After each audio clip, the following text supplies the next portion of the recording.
రేపును మంచిగా రాకెట్ల పండుగ వస్తున్నాను, మస్తు సంబరం చేసుకోవాలి. మా అక్క అయితే ఎసొంటి రాక కడుతుందో చూడాలి. రాకెట్ల పండుగ అయిపోయినాకనే మళ్ళీ కృష్ణాష్టమి వస్తున్నారు, ఉట్లు కొట్టాలి. కృష్ణుల్లే కేశం కూడా కడతారు కొంతమంది, మస్తు సంబరంగా ఉంటుంది.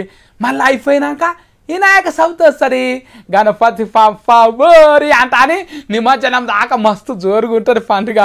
ఈ నెల అంత పండుగలే ఉన్నాయి. ఇగో గీళ్ళు కూడా పండుగ చేసుకుంటున్నారు. బతుకమ్మలు ఎత్తుకొని అన్నట్టే ఉన్నది కదా, ఇది తీజ్ పండగ గిరిజనులు చేసుకుంటారు. సేమ్ బతుకమ్మ పండగ లెక్కనే ఉంటది. సిద్దిపేట జిల్లా జిల్లెలగడ్డల 17 చేస్తారు ఈ పండగ. 9 దినాలు బతుకమ్మ మనం ఎట్లా ఆడతామో తీజ్ పండగను కూడా అట్లే చేస్తారు. పెళ్లి గాని ఆడవిల్లలు మంచి భర్త రావాలని ఈ పండగ చేసుకుంటారు. ఇట్లా గంపలల్లో గోధుమలు పోసి దినాం నీళ్లు పోసి నారు పెంచుతారు.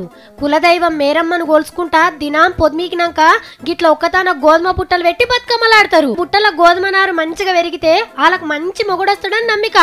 అట్లని పెళ్లి కానోళ్లే కాదు, పెండ్లైనోళ్ళు చిన్నపిల్లలు కూడా సంబరంగా చేసుకుంటారు ఈ పండగ. గిరిజనులకు చాలా పెద్ద పండుగ అన్నట్టు. 9వ నాడు ఇట్లా బతుకమ్మలు విడిచిపెట్టినట్టే డప్పు సప్పులతోని షెర్ల నిమజ్జనం చేస్తారు.